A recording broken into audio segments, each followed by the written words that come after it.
y'all. Exclusively interviewing CUT CHEMIST. How's it going? And who is the magnificent man with the blend, mix, and scratch CUT CHEMIST? Who is he? Just a guy that just got into records a little bit too seriously and try to figure out something to do with them. So I got to scratch them, make them, buy them.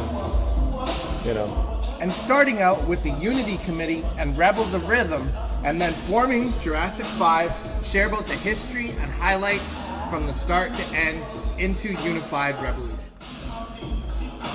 Yep, that's all true. We were just kids. I was just DJing around. I was probably 14. Met up with Charlie Tuna and Mark 7 and a few other guys, and just started, I guess, jamming, for lack of a better phrase, and started to make demo tapes. I started to sample beats, and they started to write rhymes, and so freestyle-y after a while. And then we decided in '94 or '93 when we met Rebels of Rhythm to form a group.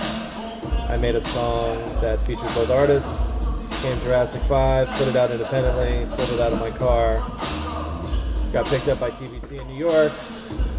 We did a single deal with them. Got rid of them.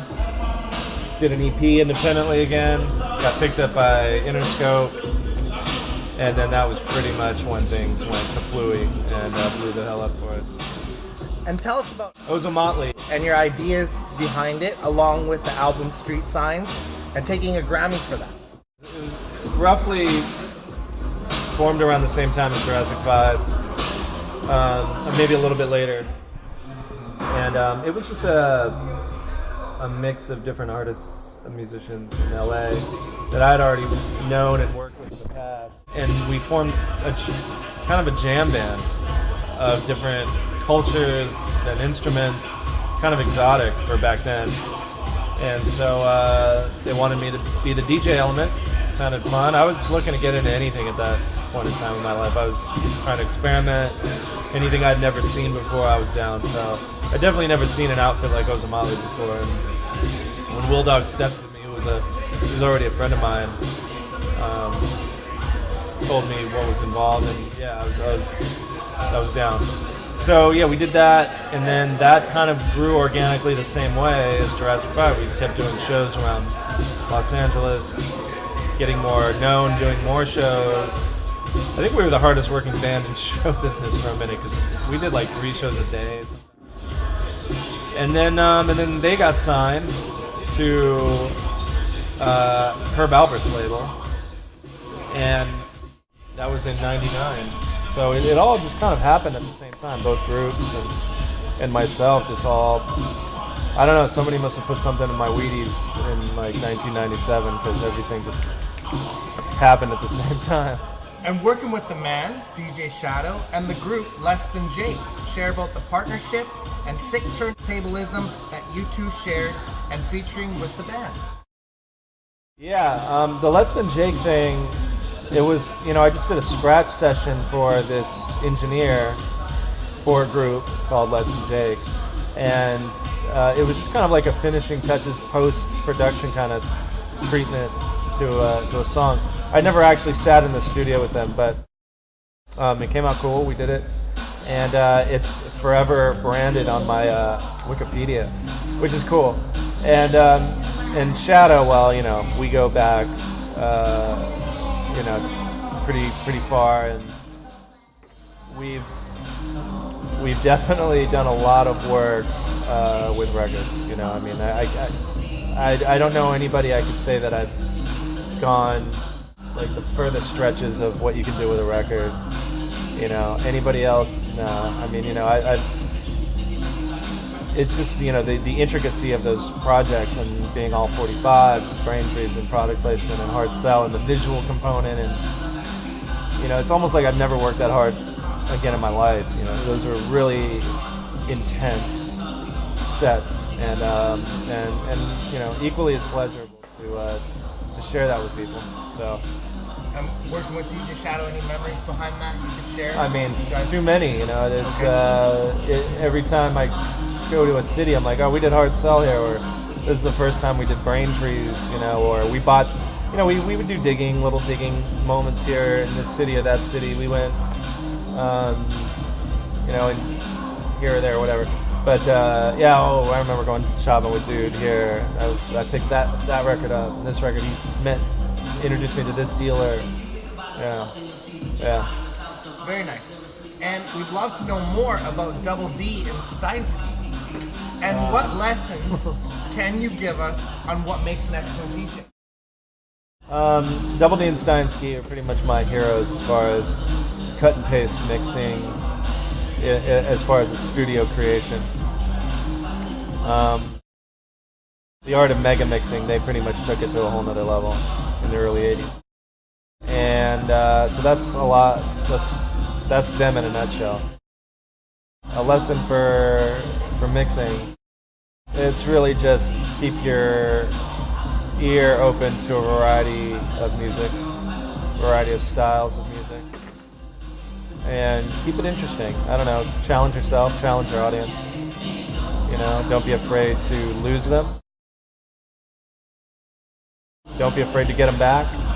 You know, it happens, but you learn something in the process of both. So, you know, that's the most important thing. And the music video and classic cut, Concrete Schoolyard, and as well Quality Control share about the creation on your end, as well as the J5 EP Quality Control album and Power in Numbers album production. Our video evolution is interesting. The first video, Concrete Schoolyard, was directed by a friend of mine that I met in first grade at the elementary school that it was actually shot at. So it was somewhat autobiographical and special.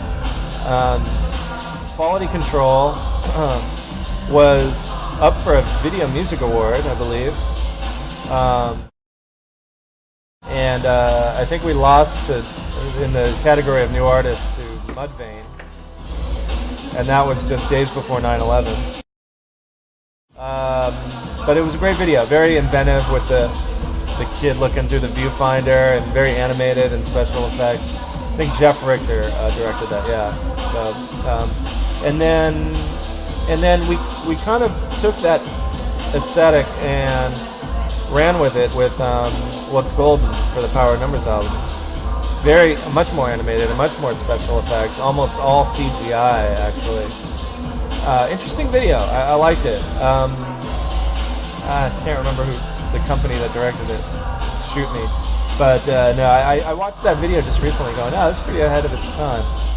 And on to producing from Black Delicious to Alphabet Aerobics, Blazing Arrow, Volume 10, Show Us Height, and artists AC Lone, Lyrics Born, Abdominal, Mr. Lift, a wide range of skills and artists. Share about that. You know, it's just most of these people are friends of mine. Black Delicious, Lyrics Born, and you know, I feel comfortable creating with these people. Mr. Lift, Edon, Abdominal. You know, I met Abdominal through Format, DJ Format in England. Toured with him. Straight up dude, has mad skills. You know, he did some work for me. You know, I did some work for him. Mr. Lift, met him through Well, actually, I already kind of knew him, but he got involved in working with me musically through Edon. And I don't know, it's just a lot more of a freedom to create when it's somebody you have a connection with versus somebody like you just trade sessions with over the phone and over the email or whatever. It's just like, no, I actually know this guy. We have a rapport personally, and like we can create music. You know what I mean? Definitely. And Keep in Time, what a remarkable appearance to be on, with A Peek in Time and other films from This Is the Life and Up in the Air to introducing Grammy Award-winning Young MC and Juno. Share about your moment. Man, you're making me sound a lot more important than I ever realized I was. Juno was shot here actually, in Vancouver. I got involved with that because I was friends with the director, Jason Reitman, and you know, he thought it'd be cool to just give me a cameo. And then so yeah, we did that, and then his next movie was Up in the Air, and that's when I did the Young MC bit, and I'd never met Young MC, so that was cool. And that was an actual, like, we actually performed the song. It wasn't like we were performing to like a tape or anything. That was cool. That's my brief music or movie history. And on to your projects from brain freeze, product placement, the audience is listening, the hard sell with DJ Shadow selling out major shows and festivals, and a Sound of the Police. Really off the hook.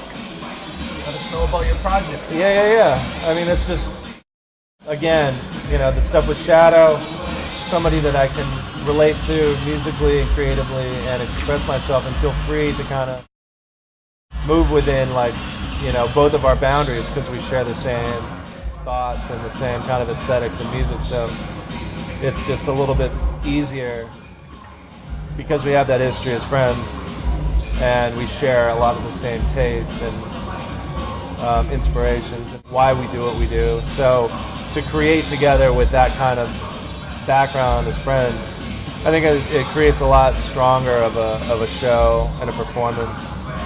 So that's what's up with that. And I just try to maintain that. I mean, that's what Jurassic 5 was. That's what working with Shadow is. That's what Edon lived. I mean, my whole entire musical existence is based on friends that I hang out with. Because I like that naivete that creates a certain type of music. And so I try to always keep that in my life. The minute I'm making music with people that I don't know and I can't relate to, I think I'm done. I can't really, there's no point in that. And share about your song, The Garden. Recorded in Brazil. Garden was recorded in Brazil. It had a lot of elements. There's sample-based elements, there's live samba band elements, there's just the inspiration of being in Brazil and recording down there and going to samba schools and hanging out with a lot of the locals. It just, I don't know, it was a very poignant experience, and I think I wanted to express that somehow on my album. But I'd already been working on The Garden for years before I even went to Brazil, but Brazil was just kind of going there, and I knew I wanted to take that music that I created down there, and then boom. So yeah, it was all good. And your touring experience opening for Shakira, and share about Mochilla and the biggest crowd that you've ever rocked. Okay, well, Mochilla is very different from Shakira, but not that much different. In that they share an affinity for Latin-based and world-based music and beats. Mochilla, friends of mine again, beat Brian Cross, Eric Coleman. They've been really hustling for years, doing exactly what people need to do for me to get inspired to do music, which is excavate certain parts of the world culturally, musically, tell you what's up in this part of the world, tell you where to go get the best food, where the best records are. These guys do that. They take pictures, they document it, they make movies about it, they school us. I mean, Mochilla is pretty much what's up. They're the eyes and ears and nose of people like me, They dig for music, they dig for records, but they also kind of go beyond that and document, what they dig, but they dig culturally, it's because of them that I went to Brazil, so that's Mochilla. Shakira, definitely the biggest, I think we did stadiums, and so I think it was 20,000 people. Now that's my solo show. That's probably the most I've ever done in front of people myself. Jurassic 5 has probably done about 35,000 at Bonnaroo, so yeah, I mean, Bonnaroo is probably the biggest that I've ever seen in front of me. But then again, I was a part of a group. Jurassic 5. And the best remixes, rarest white label, and tapes, and some of your all-time favorite samples and songs that I've done? That you've done or you're inspired by?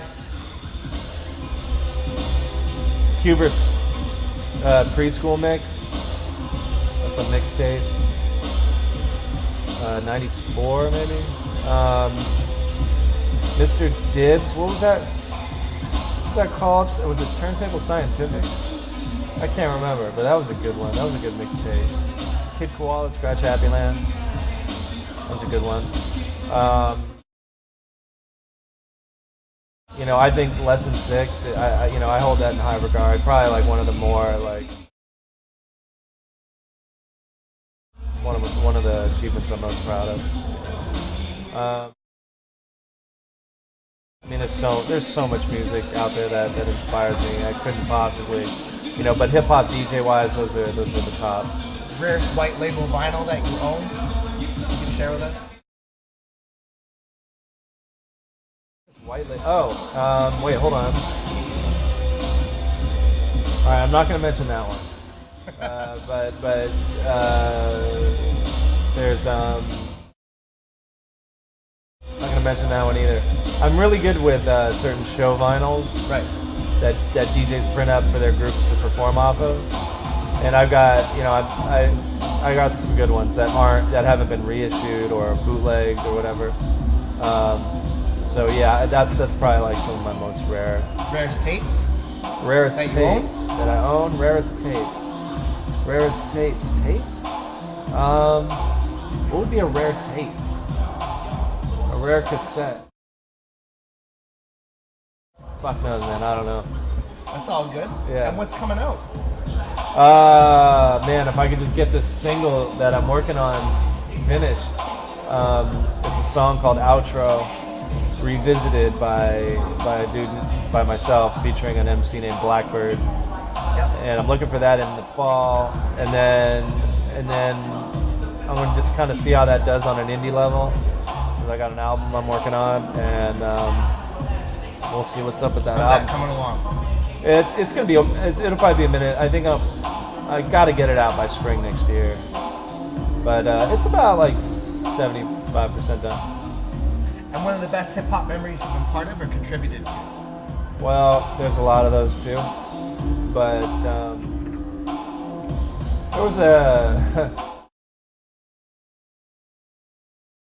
there was a B-Boy Summit in San Diego in '95 that I started doubling up on the 45 of Burning Bridges by the Mike Curb congregation, which is off the Kelly Heroes soundtrack. And so I was doubling up on the 45, and it was the first night I met Z-Trip, so he was there. And then was Jurassic there? I can't even remember. But at any rate,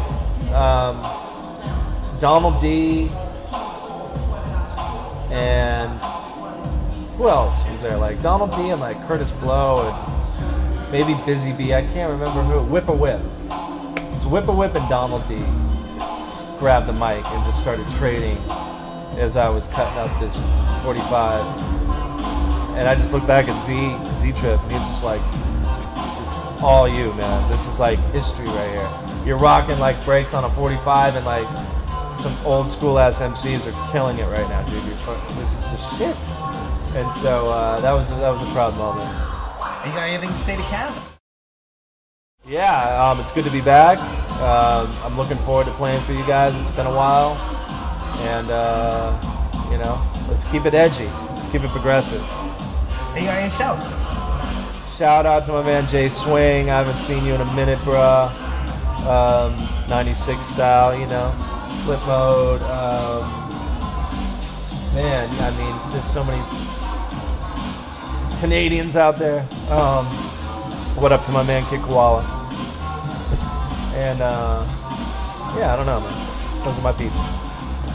And this is the Archivist, and you already know the name, y'all. CUT Chemist, peace.